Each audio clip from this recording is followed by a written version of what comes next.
नमस्कार, स्वागत है आपका डीडी न्यूज पर। मैं हूं आपके साथ रेशमा। आइए नजर डालते हैं इस वक्त की हेडलाइंस पर। केदारनाथ पैदल मार्ग पर बड़ा हादसा, पहाड़ी से गिरी चट्टानों की चपेट में आने से 3 यात्रियों की मौत, 2 जख्मी। राहत और बचाव कार्य जारी।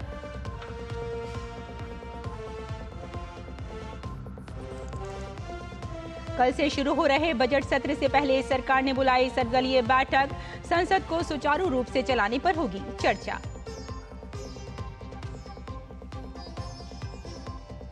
महाराष्ट्र में विधानसभा चुनाव को लेकर भाजपा का मंथन आज। पुणे में अमित शाह और नितिन गडकरी पार्टी कार्यकर्ताओं को देंगे जीत का मंत्र। प्रधानमंत्री नरेंद्र मोदी आज नई दिल्ली में विश्व धरोहर समिति के 46वें सत्र का करेंगे उद्घाटन। यूनेस्को महानिदेशक अजोले सहित 21 सदस्य देशों के प्रतिनिधि होंगे शामिल। गुजरात में बारिश और बाढ़ का कहर, कई जिलों में आज के लिए रेड अलर्ट जारी। दक्षिण भारत में हल्की से मध्यम बारिश के आसार, दिल्ली में भी हो सकती है झमाझम बारिश। और नेपाल में प्रधानमंत्री केपी शर्मा ओली की सरकार आज विश्वास मत का करेगी सामना। ओली ने चौथी बार सोमवार को ली थी शपथ। महिला एशिया कप क्रिकेट में गत विजेता भारत का सामना यूएई से आज। एक अन्य मुकाबले में पाकिस्तान की नेपाल से होगी भिड़ंत।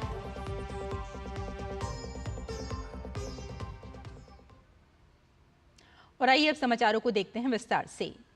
केदारनाथ पैदल मार्ग पर आज सुबह बड़ा हादसा हुआ। चेरवामा के पास पहाड़ी से गिरी चट्टानों की चपेट में आने से 3 यात्रियों की मौत हो गई और 2 यात्री गंभीर रूप से जख्मी हो गए हैं। गंभीर रूप से घायलों में एक स्थानीय निवासी भी शामिल है। करीब 6 यात्रियों को हल्की चोटें आई हैं। सूचना मिलते ही यात्रा मार्ग में तैनात सुरक्षाकर्मी, जिसमें एनडीआरएफ, डीआरवाईएसएफ प्रशासन की टीम मौके पर पहुंचकर राहत एवं बचाव कार्य में जुट गई है। रेस्क्यू टीम ने मलबे से 3 यात्रियों के शव निकाले हैं। केदारनाथ यात्रा मार्ग में बने अस्थायी अस्पताल में गंभीर रूप से घायल व्यक्तियों को प्राथमिक उपचार दिया जा रहा है। अन्य यात्रियों की खोज में प्रशासन का सर्च अभियान भी जारी है। फिलहाल हालात नियंत्रण में हैं और यात्रा को जो रूट है थोड़ा सा उसमें बदलाव किया गया है।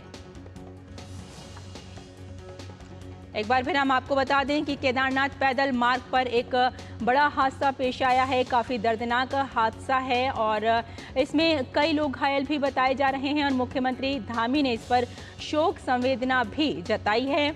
और साथ ही आपको यहां बता दें कि चट्टानों की चपेट में आने से 3 यात्रियों की मौत बताई गई है। 2 यात्री गंभीर रूप से जख्मी भी हो गए हैं और चीरबासा के पास पहाड़ी से जो चट्टान गिरी है उसमें ये हादसा पेश आया है। 2 यात्री गंभीर रूप से। और आपको बता दें कि पुष्कर सिंह धामी ने कहा है कि केदारनाथ यात्रा मार्ग के पास पहाड़ी से मलबा व भारी पत्थर गिरने से कुछ यात्रियों के हताहत होने का समाचार अत्यंत दुखद है। घटनास्थल पर राहत और बचाव कार्य जारी है। इस संबंध में निरंतर अधिकारियों के मैं संपर्क में हूं। हादसे में घायल हुए लोगों को त्वरित रूप से बेहतर उपचार उपलब्ध करवाने के निर्देश दिए हैं। ईश्वर दिवंगतों की आत्मा को श्री चरणों में स्थान एवं शोकाकुल परिजनों को ये असीम दुख सहन करने की शक्ति प्रदान करे। तो आपको एक बार फिर से हम बता दें कि केदारनाथ यात्रा पर जो लोग जा रहे थे, जो यात्री थे, एक दर्दनाक हादसा पैदल मार्ग पर उनके साथ पेश आया है। और केदारनाथ हादसे पर मुख्यमंत्री धामी ने शोक भी व्यक्त किया है। और एक बार फिर हम आपको यहाँ ये बताते चलें कि गंभीर रूप से घायलों को एक स्थानीय निवासी भी इसमें शामिल बताया जा रहा है। करीब 6 यात्रियों को हल्की चोटें आई हैं इसमें। और सूचना मिलते ही यात्रा मार्ग में तैनात सुरक्षाकर्मी, जिसमें एनडीआरएफ, डीआरवाईएमएफ प्रशासन की टीम मौके पर पहुंच गई है और राहत और बचाव कार्य में पूरी तरह से जुट गई है। और केदारनाथ पैदल मार्ग पर ये दर्दनाक हादसा पेश आया है। चीरबासा के पास पहाड़ी से एक चट्टान गिरी है। इसकी चपेट में आने से बताया जा रहा है कि 3 यात्रियों की मौत हो गई है। और राहत और बचाव का कार्य इस वक्त जारी है और रेस्क्यू टीम ने मलबे से 3 यात्रियों के शव निकाल लिए हैं और अन्य यात्रियों की जो खोज है उसमें एक सर्च ऑपरेशन चलाया जा रहा है, सर्च अभियान चल रहा है। केदारनाथ पैदल मार्ग पर यह हादसा पेश आया है और मुख्यमंत्री धामी ने शोक भी जताया है। और साथ ही आपको बता दें कि केदारनाथ यात्रा मार्ग में बने अस्थायी अस्पताल में जो गंभीर रूप से व्यक्ति घायल हुए हैं उनको वहां प्राथमिक उपचार भी दिया जा रहा है। और एक बार फिर से हम आपको बता दें कि केदारनाथ पैदल मार्ग पर यह हादसा पेश आया है और पुष्कर धामी ने वहां अपना शोक भी व्यक्त किया है और कहा है कि बहुत जल्द जो रेस्क्यू ऑपरेशन है वो चलाया जा रहा है और लोगों को राहत भी दी जा रही है और हादसे में जो लोग घायल हुए हैं उनका उपचार उपलब्ध करवाने के फौरन उन्होंने निर्देश भी दिए हैं और कहा है उन्होंने कि ईश्वर उनकी आत्मा को श्री चरणों में स्थान दे जो लोग जा चुके हैं।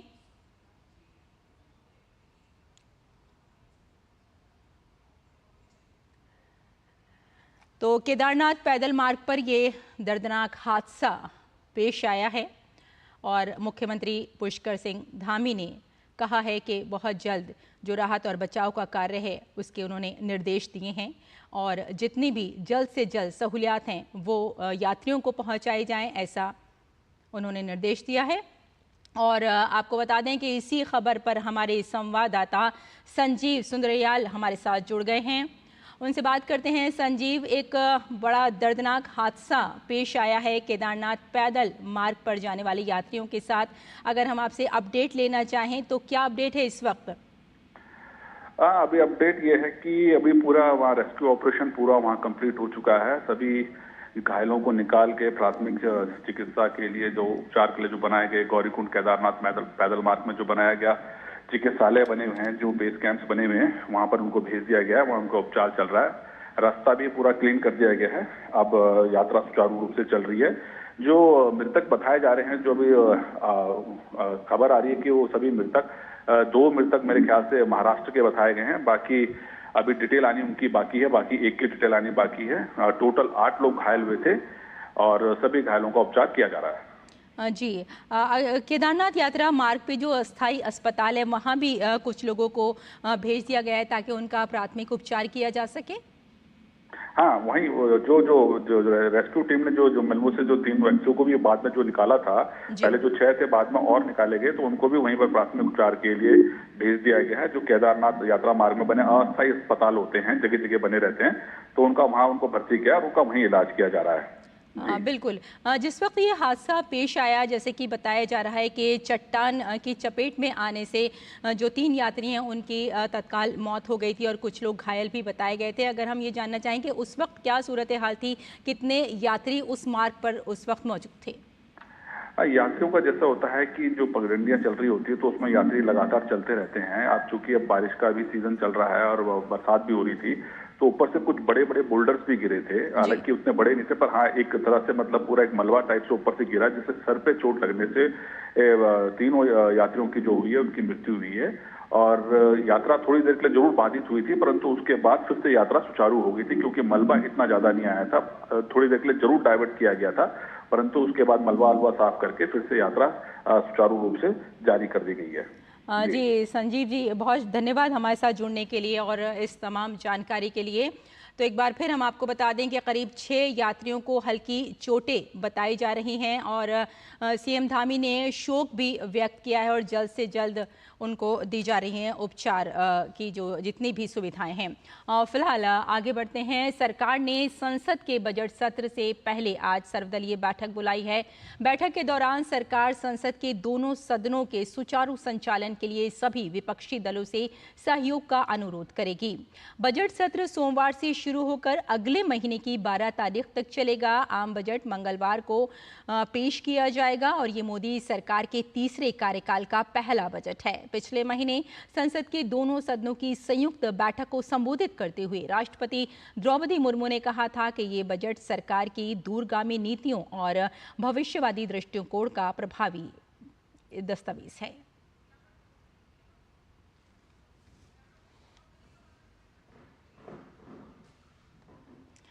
और महाराष्ट्र में साल के अंत में होने वाले विधानसभा चुनाव को लेकर भारतीय जनता पार्टी आज बड़ी बैठक करने जा रही है। पुणे में होने वाले महाराष्ट्र भाजपा के राज्य सम्मेलन में आगामी विधानसभा चुनाव के लिए पार्टी की बदली हुई रणनीति पर चर्चा होगी। इस बैठक में अमित शाह आगामी विधानसभा चुनाव के लिए 5,000 से ज्यादा पदाधिकारियों को जीत का मंत्र देंगे। बैठक के लिए केंद्रीय मंत्री अमित शाह कल पुणे पहुंच चुके हैं, जहां महाराष्ट्र के उप मुख्यमंत्री देवेंद्र फडणवीस और अजित पवार, केंद्रीय मंत्री भूपेंद्र यादव और अश्विनी वैष्णव ने उनका स्वागत किया है।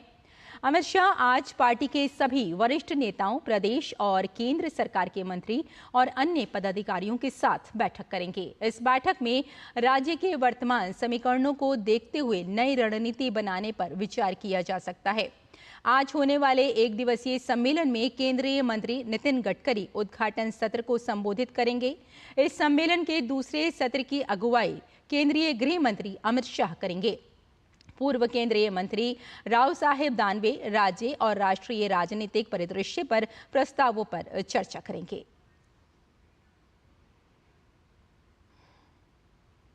और मणिपुर में कांगलेपाक कम्युनिस्ट पार्टी के सीपी से जुड़े एक उग्रवादी को पुलिस ने गिरफ्तार किया है। ये एक ऐसा संगठन है जिसे सरकार द्वारा भारत के खिलाफ युद्ध छेड़ने के लिए प्रतिबंधित किया गया है।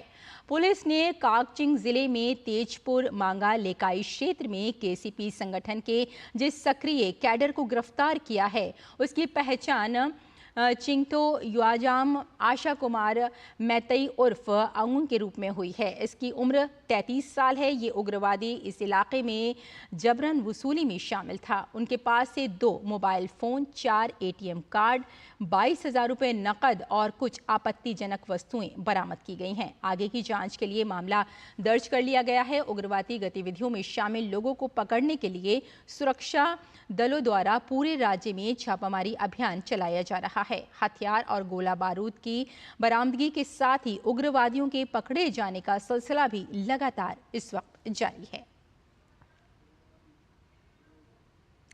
और मणिपुर से ही एक और खबर इस वक्त आ रही है। मणिपुर पुलिस ने राज्य के विभिन्न जिलों के संवेदनशील और दुर्गम इलाकों में सघन छापामारी और तलाशी अभियान चलाया है। इस दौरान कानून की अलग अलग धाराओं के उल्लंघन के कारण 296 लोगों को हिरासत में लिया गया है। पुलिस के अनुसार आवश्यक वस्तुओं के साथ राष्ट्रीय राजमार्ग 37 पर 227 और राष्ट्रीय राजमार्ग 2 पर 264 वाहनों की आवाजाही सुनिश्चित की गई है। वाहनों की स्वतंत्र और सुरक्षित आवाजाही सुनिश्चित करने के लिए सभी संवेदनशील स्थानों पर कड़े सुरक्षा उपाय किए गए हैं। संवेदनशील क्षेत्रों में सुरक्षा बलों को व्यापक पैमाने पर तैनात किया गया है। मणिपुर के विभिन्न जिलों में पहाड़ी और घाटी दोनों में 116 नाके और जांच चौकियां स्थापित की गई हैं।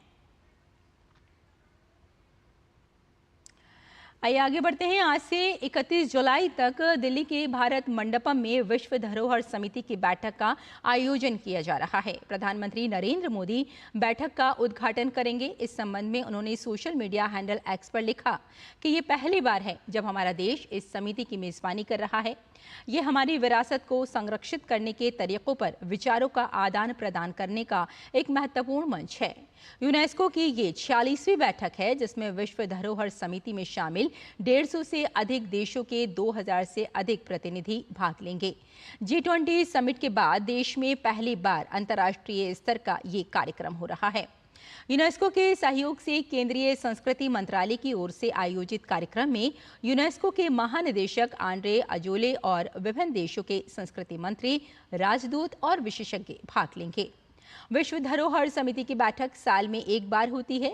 इनमें विश्व धरोहर से संबंधित सभी मामलों के प्रबंधन और विश्व धरोहर सूची में शामिल किए जाने वाले स्थलों पर निर्णय लिए जाते हैं। इस बैठक के दौरान विश्व धरोहर सूची में नए स्थलों को नामांकित करने, 124 मौजूदा विश्व धरोहर संपत्तियों की संरक्षण स्थिति रिपोर्ट, अंतर्राष्ट्रीय सहायता और विश्व धरोहर निधि के उपयोग आदि के प्रस्तावों पर चर्चा की जाएगी।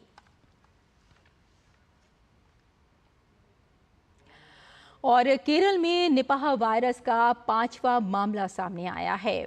मल्लापुरम में 14 साल के एक बच्चे में निपाह वायरस की पुष्टि हुई है। राज्य में वायरस के संभावित प्रकोप को लेकर अलर्ट जारी है। इस बीच केरल की स्वास्थ्य मंत्री वीना जॉर्ज ने शनिवार को मल्लापुरम जिले में एक उच्च स्तरीय बैठक की अध्यक्षता की, जिसमें निपाह वायरस के प्रसार को रोकने के लिए उठाए जाने वाले कदमों पर चर्चा की गई। वीना जॉर्ज ने कहा कि राज्य इस मुद्दे से निपटने के लिए पूरी तरह तैयार है। उन्होंने बताया कि 214 लोग प्राथमिक संपर्क सूची में हैं, जबकि 60 हाई रिस्क वाले हैं। संपर्क सूची में शामिल सभी लोगों को आइसोलेट किया जा रहा है। मल्लापुरम में निपाह वायरस की पुष्टि होने के बाद रोकथाम के उपाय तेज कर दिए गए हैं। इन सबके बीच वायरस पर काबू के लिए सरकारी आदेश के तहत गठित एसओपी के आधार पर 25 समितियों का गठन किया गया है और संपर्क ट्रैकिंग शुरू हो गई है। कोझिकोड मेडिकल कॉलेज समेत तमाम सरकारी अस्पतालों में आवश्यक आइसोलेशन वार्ड की व्यवस्था भी की गई है।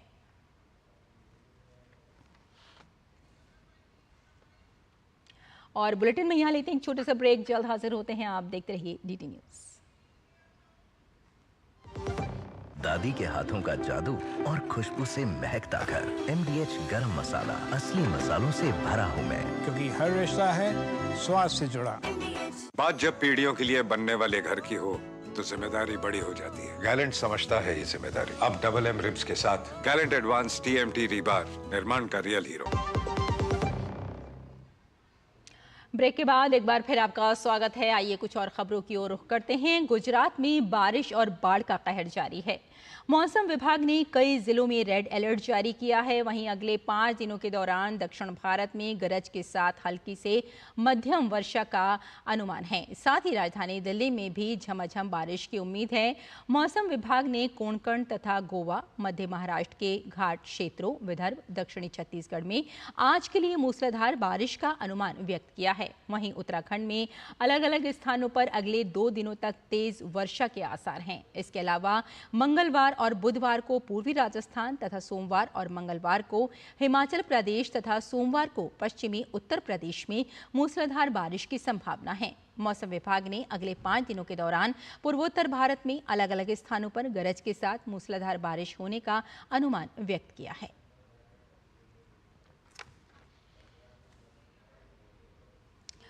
और महाराष्ट्र में मानसून की बारिश कहीं खुशी लेकर आई है तो कहीं आफत बन गई है। राजधानी मुंबई में भी पिछले कुछ दिनों से जोरदार बारिश देखने को मिल रही है, जिसके चलते माया नगरी थम सी गई है। आज भी सुबह से मुंबई में बारिश हो रही है। ये बात अलग है कि आज रविवार को छुट्टी है, इसीलिए दफ्तर जाने वालों की भीड़ रोज के मुकाबले में कम है और सड़कों पर भीड़ भी कुछ कम है।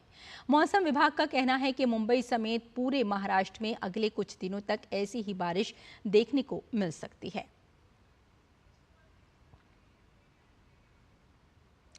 और असम से एक अच्छी खबर सामने आई है। यहाँ बाढ़ के कारण जमीन के कटाव के पूरे असरात को पलटने में बड़ी सफलता हाथ लगी है। मुख्यमंत्री हेमंत बिस्वा शर्मा ने एक वीडियो सोशल मीडिया पर शेयर किया है और कहा है कि बोगीबिल पुल बनने के बाद यहाँ अपस्ट्रीम और डाउन स्ट्रीम एरिया के नदी के किनारे यानी तट स्थिर हो गए हैं। इस कारण यहाँ की 80,000 बीघा ज़मीन को फिर से हासिल कर लिया है। इस ज़मीन का इस्तेमाल अब खेती किसानी के लिए किया जा सकता है, जिसकी वजह से यहाँ के लोगों का आर्थिक तौर पर काफ़ी फ़ायदा होगा।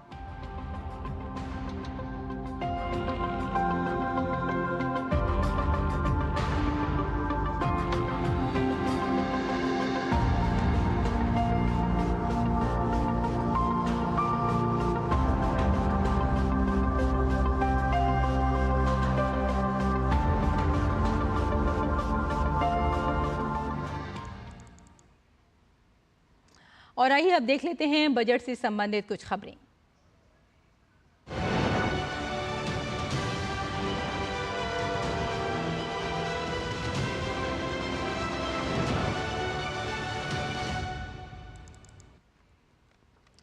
रेलवे से लोगों की उम्मीदें अब पूरी हो रही हैं। प्रधानमंत्री अक्सर कहते हैं कि ये रेलवे का स्वर्णिम काल है। भारतीय रेल देश में सार्वजनिक परिवहन का सबसे बड़ा माध्यम है।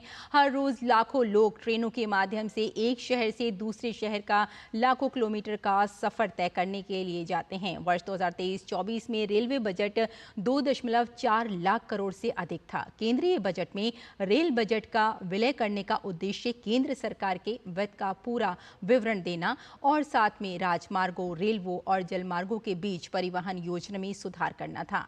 इससे वित्त मंत्रालय को मिड एयर समीक्षा के दौरान संसाधनों के आवंटन में अधिक लचीलापन भी दिया। आइए जानते हैं कि रेल बजट, जो कि अब आम बजट का हिस्सा है, क्या है इससे लोगों की उम्मीदें।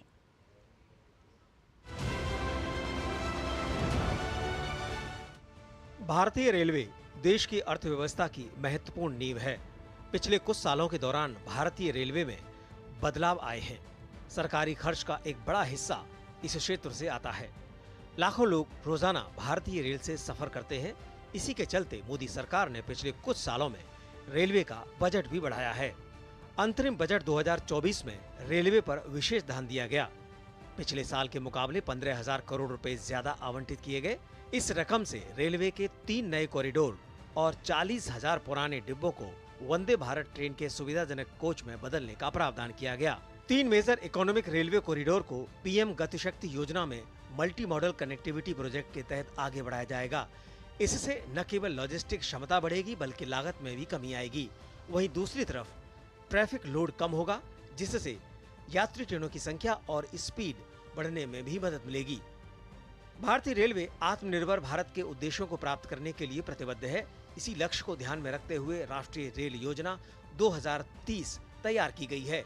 यह एक बड़ी योजना है जिसका उद्देश्य मांग से पहले बुनियादी ढांचा क्षमता का निर्माण करना है और माल ढुलाई में रेलवे की मॉडल हिस्सेदारी को 45% तक बढ़ाना है।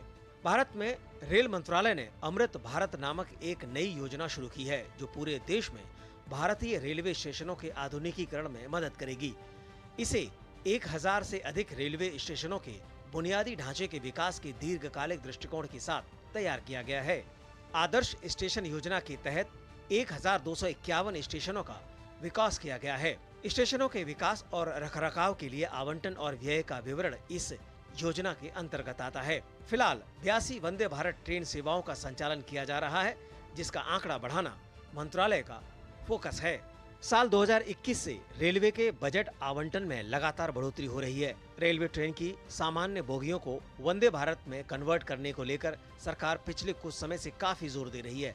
एक्सपर्ट का कहना है कि आने वाले समय में ट्रेनों से सफर करने वाले यात्रियों और माल ढुलाई के लिए रेलवे ट्रेनों की संख्या बढ़ाने और हाई स्पीड ट्रैक बिछाने के साथ ही यात्रियों को और अधिक सुविधाएं मिलेंगी। साल 2024-25 के बजट में भी सरकार का झुकाव इस ओर देखने को मिल सकता है।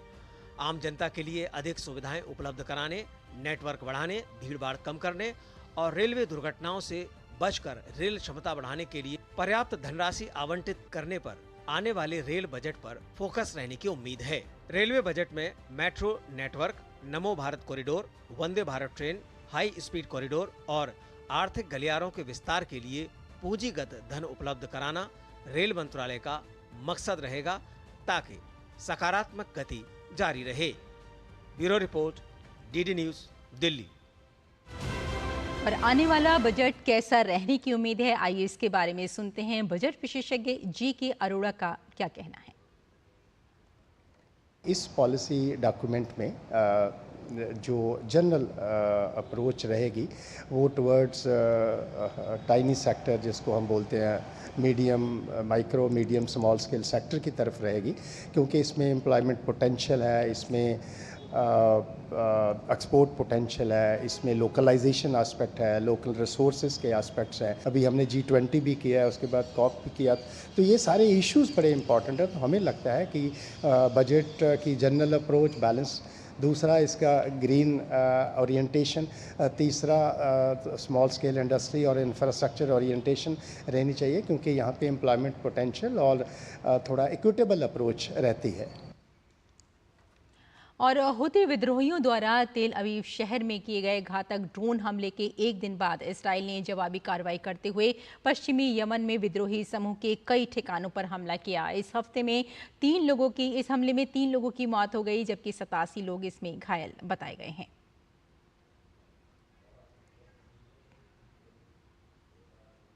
इजराइल और हमास के बीच पिछले साल अक्टूबर में शुरू हुआ जो खेल था थमने का नाम नहीं ले रहा है और शनिवार को उत्तरी गाजा पट्टी में इजरायली हवाई हमलों के बाद कम से कम 14 फलस्तीनी मारे गए।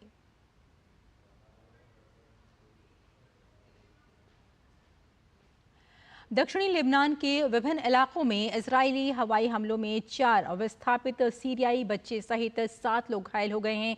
एक अलग घटना में एक इजरायली ड्रोन ने दक्षिण पूर्वी शहर के दक्षिण में बुर्ज अल मुल्क क्षेत्र में एक विस्थापित सीरियाई तंबू और तंबू के बगल में खड़ी एक कार पर हवा से की सतह पर मार करने वाली 2 मिसाइलों से हमला किया है और साथ में मरजायून के 4 विस्थापित सीरियाई बच्चे इसमें घायल हो गए हैं। इस बीच हिजबुल्लाह ने कहा है कि उनके लड़ाकों ने तोपखाने के गोले अलग माजरा साइट के आसपास इजरायली सैनिकों की एक सभा को भी उन्होंने निशाना बनाया है। प्रधानमंत्री नरेंद्र मोदी ने गुरु पूर्णिमा के पावन पर्व पर देशवासियों को शुभकामनाएं दी हैं। उन्होंने अपने सोशल मीडिया एक्स पर लिखा है कि पावन पर्व गुरु पूर्णिमा की सभी देशवासियों को अनेकानेक शुभकामनाएं। और केंद्रीय गृह मंत्री अमित शाह ने गुरु पूर्णिमा के मौके पर एक्स पर पोस्ट करके देशवासियों को शुभकामनाएं दी हैं। उन्होंने कहा कि गुरु किसी भी समाज व राष्ट्र के विकास के प्रमुख वाहक होते हैं। वर्षों के तप, शोध व अनुभव से प्राप्त ज्ञान से वो शिष्यों को अंधकार से प्रकाश की ओर ले जाने और उनमें चरित्र निर्माण व राष्ट्र प्रेम के बीज बोने का काम करते हैं। गुरु पूर्णिमा के पावन अवसर पर ऐसे सभी गुरुजनों को मैं नमन करता हूं और समस्त देशवासियों को गुरु पूर्णिमा की शुभकामनाएं देता हूं।